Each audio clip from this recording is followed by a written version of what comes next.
sampai mengancam gitu ya kok. Oh, ada ya? Kasih perpuluhan katanya nanti dimakan belalang pelahap. Iya. Misalnya dia sudah melayani di gereja, gitu ya, sudah keluar bensin, tenaga, pikiran gitu ya, tapi kok melayani nggak dibayar ya seperti.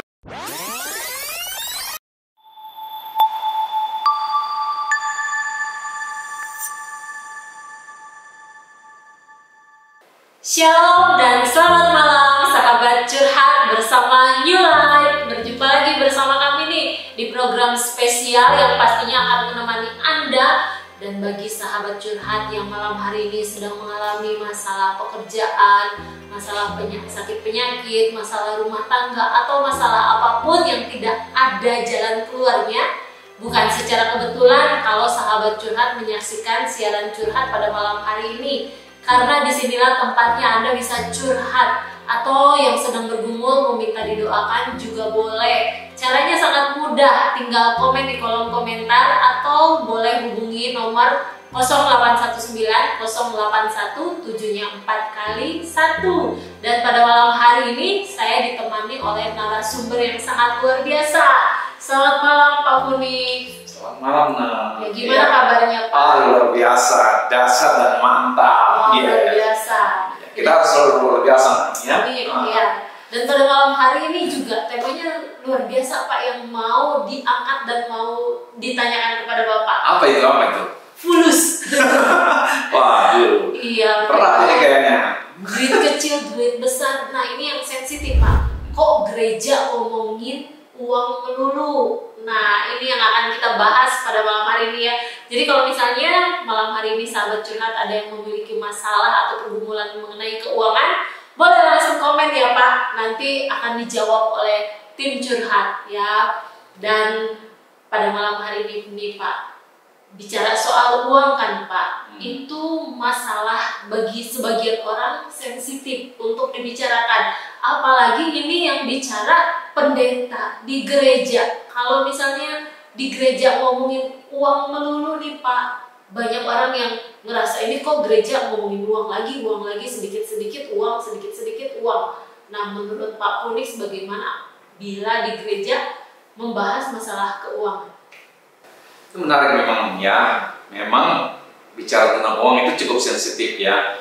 Dan kalau memang ada pendeta atau gembala atau hamba Tuhan yang setiap khotbah hanya bicara tentang uang, itu juga adalah hal yang keliru menurut saya. Kenapa? Karena bukan cuma uang yang harus dibicarakan di gereja, tapi ada hal yang lain. Memang gereja itu harusnya bicara dua hal, bicara vertikal dan horizontal. Nah, bicara tentang gereja, tentunya ini bicara tentang organisasi, ya. Gak mungkin organisasi itu tidak membutuhkan uang, makanya perlu dibicarakan juga di gereja. Dan tidak salah bicarakan uang di gereja itu bukan hal yang salah. Kenapa? Karena Yesus juga itu ada bendaharanya. Ya, Yudas ya, kita tahu bagaimana Yesus itu ada bendaharanya. Jadi ada uang yang dikelola di dalam gereja. Untuk apa? Untuk kelangsungan dari pelayanan. Supaya pelayanan itu bisa baik. Kalau tidak ada dana, bagaimana bisa menginjil? Bagaimana bisa jemaat datang dengan duduk enak gitu ya? Ada AC dan lain sebagainya. Tentunya perlu duit, perlu uang. Jadi gereja itu juga perlu membicarakan uang.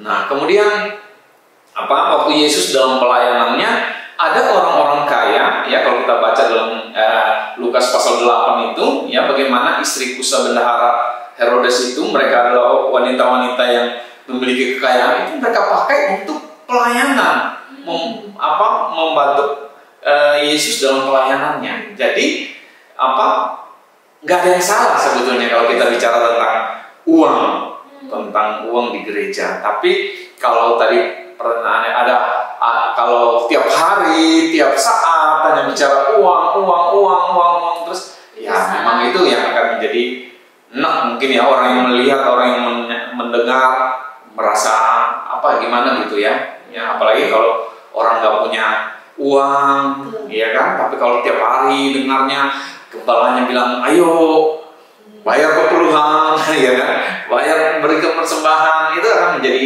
sesuatu yang apa ya, kurang baik, pas ya, kurang apalagi pas. kalau sampai mengancam gitu ya kok. Oh, ada ya? Kita kasih perpuluhan katanya nanti dimakan belalang pelahap hasil usahamu seperti itu. Ya itu mungkin ya berbeda ya, tapi di tempat kami tidak ada bahwa kamu mau memberi persembahan perpuluhan memberi persembahan yang lain itu dengan sukarela gitu ya. Jadi bukan ancaman, karena tidak ada tidak ada hubungannya itu ya. Kenapa Tuhan itu selalu memberkati kita, ya, selalu memberkati kita. Bahkan Dia relakan dirinya untuk disalib, mati di sana supaya kita ini hidup dalam kelimpahan, gitu. Jadi bukan berarti bahwa kalau kita tidak memberi persembahan perpuluhan nanti kita akan jadi orang miskin, enggak juga gitu.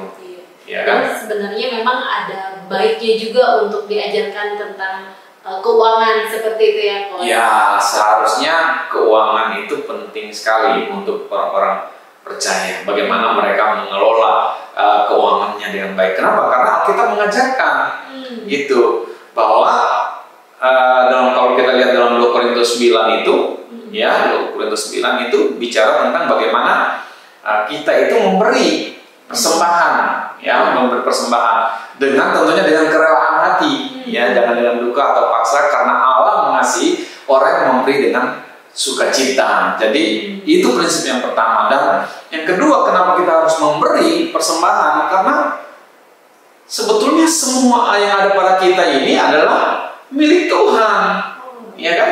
Tapi tak semua orang mengerti hal ini. Walaupun mungkin sudah Kristen, tapi untuk memahami hal ini, apalagi bicara tentang uang, dia merasa bahwa uang itu setengah mati dia cari, tiba-tiba gembala bilang memberi persembahan, ya kan? Jadi memang sensitif buat setiap orang.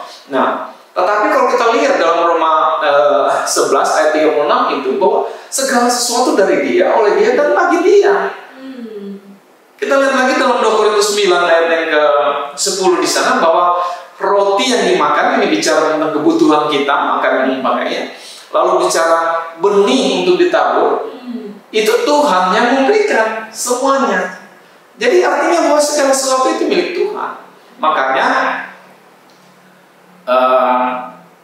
kita harusnya menjelaskan kepada jemaat dengan baik, ya. Karena ada orang-orang yang sensitif itu karena mereka tidak mengerti benar tentang kebenaran firman, gitu.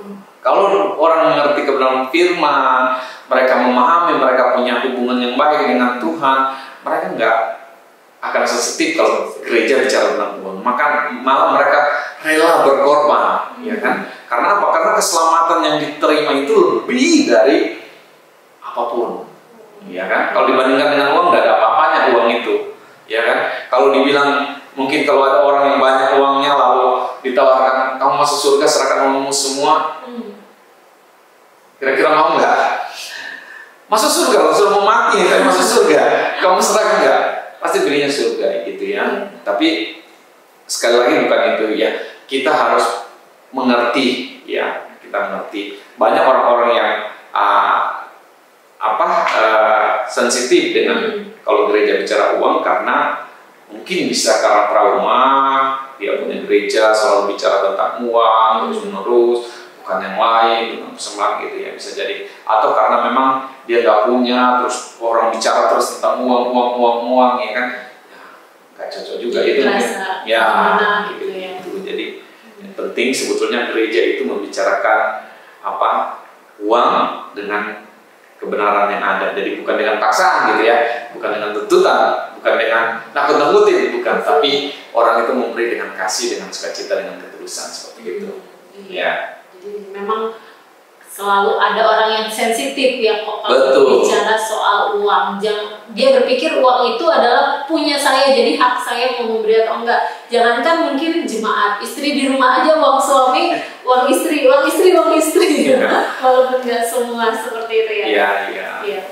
Nah, tapi bagaimana ya kalau misalnya ada yang berpendapat nih, kalau misalnya dia sudah melayani di gereja, gitu ya, sudah keluar bensin, tenaga, pikiran gitu ya, tapi kok melayani nggak nggak dibayar ya seperti itu.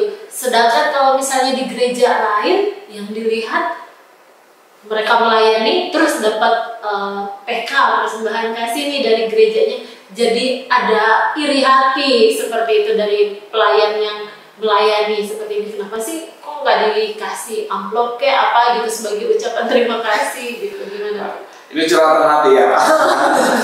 Ya gini. Namanya melayani seharusnya ya kita bersyukur kalau kita bisa melayani dengan tulus, ya tanpa bayaran. Itu kita bersyukur. Tapi memang ada orang-orang yang melayani itu sebagai mata pencaharian, ya kan? Dia bukan melayani, tapi bagaimana dia melayani karena mencari nafkah di sana, gitu. Jadi sebetulnya nggak salah gereja memberi juga, gitu ya. Tapi kalau gereja tidak memberi, ya bukan berarti kita kecewa dengan gereja yang. Kalau kita kecewa, artinya kita ini melayani dengan tulus atau kita melayani karena untuk fulus, untuk uang, gitu. Ya, kalau memang kita punya hati nggak sejahtera melayani karena nggak dapat PK sementara di gereja, ya sudah kamu kerja aja, gitu. Pindah aja di tempat lain, nggak apa-apa.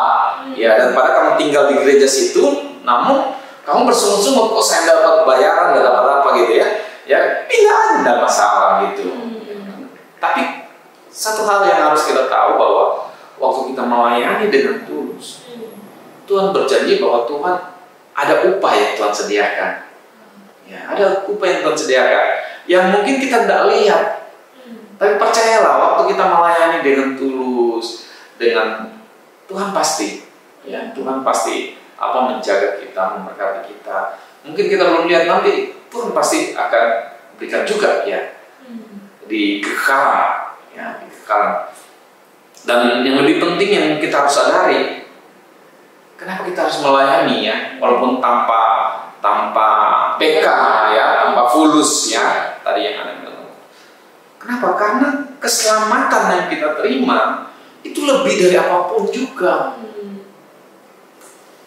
Coba bayangkan kalau kita memiliki seluruh harta, kekayaan kita timbun, berlebihan, tapi mati kita enggak masuk surga. Bersyukur kita sudah diselamatkan sama Tuhan. Makanya orang yang menyadari bahwa begitu besar kasih Allah dalam hidupnya, menyelamatkan dia mau memberikan apapun, termasuk dirinya, termasuk uangnya untuk kemuliaan nama Tuhan. Jadi sekali lagi kalau ada yang merasa, aduh aku ini kok nggak dibayar pelayanan gitu, sudah keluar bensin untuk, ya coba mulai sadar bahwa betapa Tuhan baik dalam hidupnya, betapa Tuhan itu mengasihi dia, memelihara, memberikan hidup, nafas saja, bahkan keselamatan kekal itu lebih dari segalanya, lebih daripada apa yang kita terima di dunia ini. Jadi jangan ubah mindset ya, menjadi manusia baru, hidup baru. Ya, kalau kita bisa melayani itu anugerah. Itu kasih karunia Tuhan. Kenapa? Karena banyak orang nggak melayani. Ya kan? Banyak orang nggak mau melayani. Tapi kalau kita bisa melayani, diberi kesempatan sama pemimpin gereja, ambil kalau kita bisa. Ya, kalau kita memang fokusnya, karena saya nggak ada uang, ya coba kerjalah. Nggak usah dulu pelayanan, gitu kan? Kerja cari duit biar memenuhi kebutuhanmu gitu. Karena gereja pasti memberi juga tidak seberapa besar gitu ya. Gitu. Jadi sekali lagi pikirkan baik-baik. Karena kalau kita melayani hanya mengharapkan imbalan gitu, ya selesai lah, sudah terima berkatnya ya kan. Tapi kalau kita melayani dengan tulus, walaupun tanpa dibayar, itu luar biasa sekali, berkatnya luar biasa. Makanya sekali lagi buat pelayan nih, ya kalau saudara sedang melayani tapi tidak ada upah, belajarlah bersyukur karena Tuhan sanggup mencukupkan segala kebutuhan kita yang percaya kepadanya. Itu janji Tuhan. Ya. Bahkan yang teman-teman saya bilang nih, waktu sebelum kerja rajin melayani adalah anugerah, tapi udah kerja nggak ada pelayanan lagi katanya, malah sibuk cari uang, lupa pelayanan seperti itu. Beda orang ya seperti itu. Ya itulah karena apa? Karena keinginan daging sebetulnya. Ada juga saya kenal seseorang, dia bilang dulu dia bersaksi, dulu sebelum saya kerja, wah hampir tiap hari saya di gereja, doa, sapu gereja semua. Tapi waktu saya kerja, doa aja nggak sempat. Bangun pagi, cuci muka, langsung ambil motor, doanya di jalan. Teman saya ya, terjadi kecelakaan. Ini kesaksian dia cerita sama saya. Nah, artinya apa? Konsep kita tentang apa? Tentang melayani itu jangan-jangan masih keliru. Gitu. Kalau kita benar-benar mau melayani Tuhan, kita prioritaskan Tuhan dalam hidup ini. Kalau kita ada uang, tak ada uang, kita tetap melayani Dia karena itu anugerah. Itu apa? Itu kalau kita melayani karena anugerah dan merasakan cinta kasih Tuhan, saya pikir kita akan rela berkorban apapun juga untuk itu. Kenapa ada orang-orang yang ya dibilang dulunya punya income luar biasa, tapi mereka memutuskan untuk melayani? Kenapa? Karena mereka bukan uang targetnya, karena merasa bahwa Tuhan itu terlalu baik dalam hidupnya. Ya, kayak gitu. Jadi duit besar, duit kecil, bukan bicara soal uang dulu, tapi duit besar, duit kecil, yang penting damai sejahtera ya, karena melayani Tuhan, seperti itu. Iya, duit besar, duit kecil. Kadang-kadang begini, orang itu mau memberi ya kalau kecil-kecil aja, gitu. Tapi kalau sudah banyak, itu jadi, wah ini yang kaya nanti pendetanya gitu kan. Nah itu kenapa? Karena terikat pada uang. Makanya kalau kita bilang cinta uang itu bahaya, ya kan? Orang yang cinta uang itu bahaya. Uangnya nggak salah. Karena iya, orang yang cinta uang itu karena akan menyeret dia untuk melakukan apapun untuk uang, gitu. Makanya orang tadi yang dibilang waktu sudah bekerja dapat uang lupa gereja. Gitu. Tapi seharusnya kita harus berjalan seimbang, ya. Kita kerja, tapi kita juga mau melayani. Seperti itu. Nah, buat sahabat curhat mungkin yang saat ini lagi gak kerja di gereja terus, sudah kerja juga harusnya semakin aktif ya di gereja. Nah, ya, kalau seharusnya semakin semangat gitu ya. Iya, harus semakin semangat gitu. Nah, buat sahabat curhat kalau mau bertanya, boleh langsung komen di kolom komentar di channel YouTube New Life Batam, dan boleh menghubungi 0819 081 741 kali 1. Kita kembali ke narasumber. Pak Funix, katanya kalau ikut Tuhan itu hidup diberkati. Tapi udah ikut Tuhan, rajin ke gereja, rajin berbuat baik, hidup kok kayaknya jauh dari kata berkat ya, susah terus bawaannya. Kayaknya hidupnya gini-gini aja, nggak ada peningkatan, nggak ada kemajuan gitu. Jadi gimana nih? Ikut Tuhan, maksudnya hidupnya diberkati. Ya.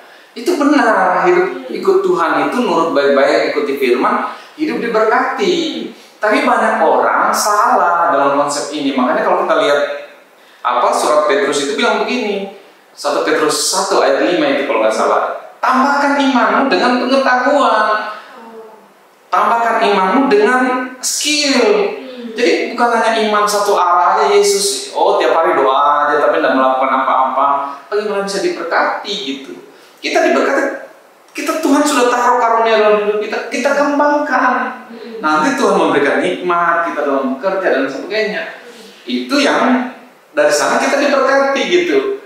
Jadi bukan hanya duduk terus doa lalu bilang Tuhan berkati aku, berkati. Bisa Tuhan berkati, ya kan? Tapi jarang yang begitu, itu mujizat namanya, seperti roti dua ikan itu. Tapi Tuhan itu tidak begitu. Alkitab itu kita harus lihat secara keseluruhan bagaimana dia bicara tentang berkat. Ya, berkat yang paling penting berkat keselamatan, ya kan? Kita ikut Tuhan, kita diselamatkan. Kedua, kita diberkati di bumi, tapi kita harus juga menabur. Ishak itu bagaimana dia kaya dan semakin kaya berlimpah-limpah, itu karena dia menabur juga. Kamu mau diberkati tapi malas kerja, kira-kira bagaimana? Coba, nggak mau kerja, malas-malasan, nggak bisa juga, gitu. Tapi kalau kamu rajin, ya kan, karena ada Paulus pernah bilang gini, kalau kamu nggak kerja, nggak usah makan gitu, kira-kira ya. Orang malas nggak akan menghasilkan apa-apa. Amsal juga bicara tentang kemalasan itu orang yang malas tidak akan menghasilkan apa-apa gitu. Jadi kalau orang sadar bahwa ikut Tuhan baik-baik dengan firman itu, artinya dia punya gairah untuk mengembangkan kapasitas dirinya, sehingga dia bisa berusaha, dia bisa bekerja dengan baik, dengan rajin, dengan jujur. Itu bisa membuat orang bisa mendatangkan berkat dalam hidup ini.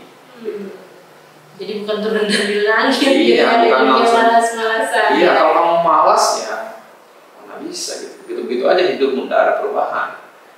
Ya kan?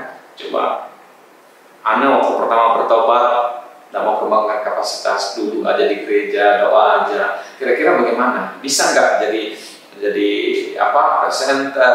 Bisa nggak ngajar jadi dosen? Bisa nggak? Nggak bisa. Tapi ada usaha, mau kuliah, mau belajar apa, dan akhirnya lewat dari itu kita diberkati, betul ya? Betul. Iya, jadi ubah konsepnya, jangan sampai bilang ikut Tuhan, nurut baik-baik, sudah memberi, tapi memberi hidup, tapi kok tidak ada berkati. Jangan-jangan kamu salah menafsirkan, tidak melihat Alkitab secara keseluruhan. Ada bagian lain bahwa Allah itu ingin kita itu bekerja keras. Ya, Rasul Paulus itu bekerja keras. Kalau kita lihat dalam 1 Korintus 15 itu ayat 30, Paulus itu bekerja keras lebih dari yang lain. Gitu. Artinya apa? Bukan hanya bicara Tuhan berkati aku, tapi enggak.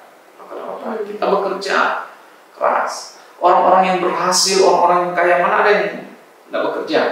Semua bekerja, ya kan? Sehingga dia bisa hidupnya lebih sejahtera. Jadi memang banyak yang salah tafsir dari firman Tuhan itu ya, sampai dia ya udahlah, udah hidup diberkati, ya udah santai-santai gitu ya. Bahkan ada yang bilang juga nih Pak, katanya burung pipit di udara saja Tuhan pelihara, apalagi saya, ya udah saya malas-malasan Tuhan pelihara. Nggak seperti itu. Iya, benar. Makan, minum, pakai itu pasti Tuhan sediakan. Ya kan? Makan, minum, pakai itu Tuhan sediakan. Tapi burung pipit dia terbang juga cari makan gitu. Nggak diam-diam di pohon tiba-tiba makan. Tak ada makanan situ, diam-diam aja. Ada yang mau makan, dia terbang juga cari makan gitu. Ada usaha bagian kita, bagian Allah sudah memberkati kita, maka dia rela mati untuk kita. Bagian kita, lakukan bagian kita. Gitu. Ya, dan ini ada curhatan nih Pak dari seseorang. Ya. Katanya pernah mengalami kesulitan keuangan dan anaknya ini mau dioperasi. Jadi sebagai jemaat dia curhatlah ke gembalanya, tapi ternyata gembalanya tidak membantu sama sekali seperti itu.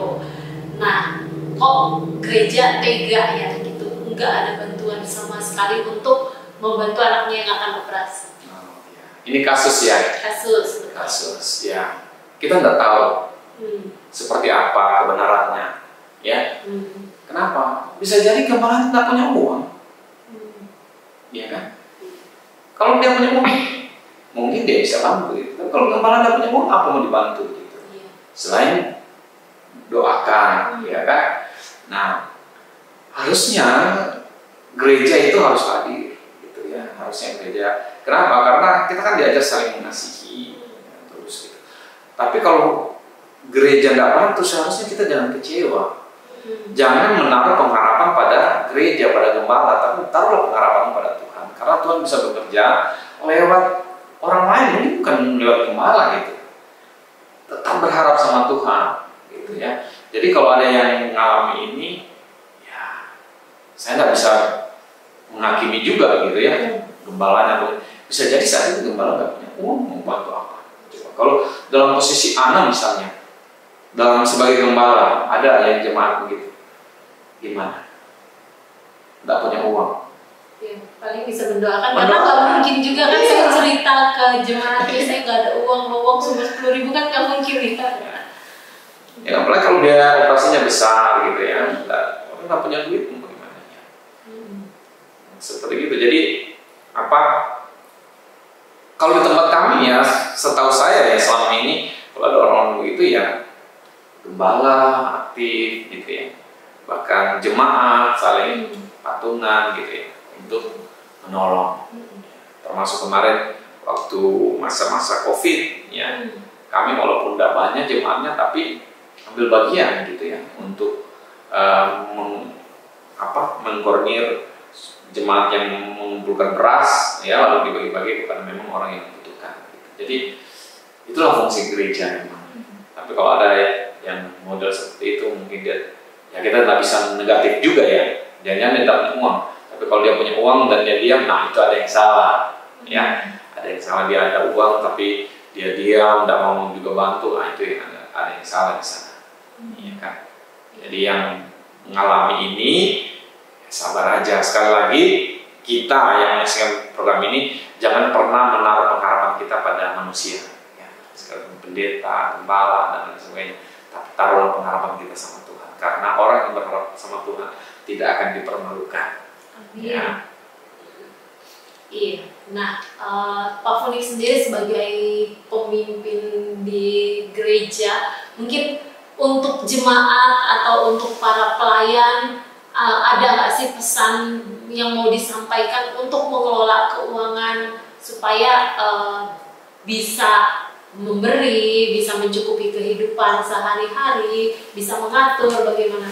Oh ya, ya memang sekali lagi tadi bicara keuangan itu sensitif, tapi sebagai hamba Tuhan kami harus sampaikan. Jadi kami mengajarkan begini, ada prinsip dalam mengelola keuangan. Pertama, uang yang kita terima, kita harus sadar bahwa itu adalah punya Tuhan. Apapun yang kita terima, kesehatan, kekuatan, keluarga, itu semua karena Tuhan ikut andil. Yang kita percaya ya, sebagai orang Kristen, kita percaya bahwa semua Tuhan. Karena Alkitab bilang bahwa segala sesuatu dari Dia, oleh Dia, dan bagi Dia. Gitu ya. Yang kedua, prioritaskan Tuhan dalam hidup ini. Yang pertama Tuhan. Gitu ya. Nah, di gereja kita kan ada perpuluhan. Jadi waktu kita menerima berkat, ya belajarlah. Kenapa? Karena kan gembala kita tidak ada yang gaji. Beda dengan gereja-gereja lain, masing-masing sinode kan berbeda itu. Yeah. Ya. Gereja kita nggak ada gaji, gembala nggak ada gaji, gitu. Jadi gembala hanya menerima perpuluhan kita, dan tidak semua orang berperpuluhan, tidak semua. Gereja-gereja lain, teman-teman saya yang sama bantuan juga kan, tidak semua berperpuluhan. Jadi utamakan Tuhan yang pertama. Yang kedua baru kita sisihkan. Misalnya setelah perpuluhan kita sisihkan dulu yang penting, misalnya beras, listrik, air, untuk pulsa. Karena zaman sekarang kalau tidak ada data susah juga ya gitu. Itu prioritaskan. Kalau yang sudah berkeluarga prioritaskan soal anak, kayak gitu. Lalu belajarlah nabung, investasi, ya menabur untuk menabung ya, menabung. Atau kenapa? Kadang-kadang orang begini, waktu menabung, gaji saya cuma 50.000 satu bulan, saya menabung. Enggak. Ya. Kita harus kelola dengan baik. Apa yang Tuhan berikan itu kita belajar nabung sedikit demi sedikit. Jangan dihabiskan semua. Banyak orang pikir sedikit habiskan semua, tidak cukup. Belajarlah cukupkan. Kenapa? Karena pasti bisa kalau kita bisa manage dengan baik. Ya. Ada beberapa orang yang konseling dengan kami, bagaimana mereka berhasil. Itu karena mereka menahan diri, ya, menabung. Karena mereka punya target, punya tujuan. Oh, nanti kami ini nabung 50.000 satu bulan, 2 orang suami istri jadi 100.000. 2 tahun kami bisa keluar dari perusahaan kami buka jualan. Jadi harus ada planning ke depan bagaimana. Nah, kalau ini dilakukan memprioritaskan Tuhan, ya kan, memberi persembahan dengan sukarela, Tuhan tidak diam. Kemudian kita bekerja dengan rajin, lalu kita uang yang ada itu kita prioritaskan dulu mana yang kebutuhan. Jangan sampai kita terima ganti HP baru, padahal di rumah beras masih nggak ada. Jadi harus pintar-pintar mengatur keuangan. Jangan yang menjadi yang bukan menjadi kebutuhan. Kita punya pendapatan kecil, tapi kita mau hidup seperti orang-orang yang mau berkelimpahan uangnya gitu ya, tidak ada serinya. Jangan, kita harus tahu atur ya, sehingga kalau kita bisa nabung, kita bisa gunakan sewaktu-waktu uang ini untuk apa? Apakah kita join usaha atau usaha sendiri seperti itu. Jadi kalau mau lebih, ya harus atur keuangan dengan baik. Kan? Sehingga hari-hari kita penuh sukacita, bisa memberi dengan sukacita, bisa menikmati. Kenapa Alkitab bilang orang yang memberi itu lebih bahagia daripada orang yang menerima, gitu ya. Jadi memang waktu kita memberi itu dengan sukacita. Sukacitanya itu bukan orang yang cuma menerima yang menerima, tapi kita juga menerima. Gitu. Karena kalau kelihatannya orang yang menerima yang mendapatkan sesuatu maka dia berbahagia gitu ya. Tapi ternyata yang memberi juga lebih berbahagia ya. Oke, luar biasa sekali Pak Punix. Terima kasih banyak buat malam hari ini, buat nilai-nilai yang sudah dibagikan gitu ya.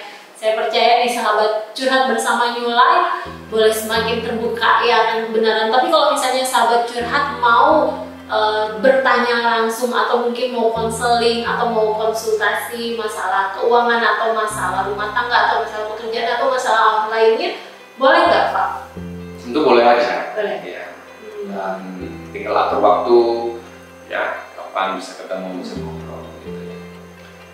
Ada biaya nggak Pak yang dikeluarkan oleh sahabat curhat kalau bertemu Pak Punix? Nggak ada. Free, ya free. Tinggal atur waktu aja, kita bisa ngobrol dengan itu kan baik. Seperti itu. Oke, luar biasa sekali. Terima kasih banyak Pak Punix buat nilai-nilainya, buat waktunya. Tuhan memberkati ya. Dan kami juga mengucapkan terima kasih banyak kepada sahabat curhat yang sudah menyaksikan, yang masih memiliki pertanyaan, boleh langsung komen di kolom komentar di channel YouTube New Life Batam. Dan jangan lupa untuk like, share, serta subscribe YouTube channel New Life Batam supaya siaran ini terus menjadi berkat bagi banyak orang. Dan saksikan terus curhat bersama New Life setiap hari Kamis jam 7 malam hanya di channel YouTube New Life Batam. New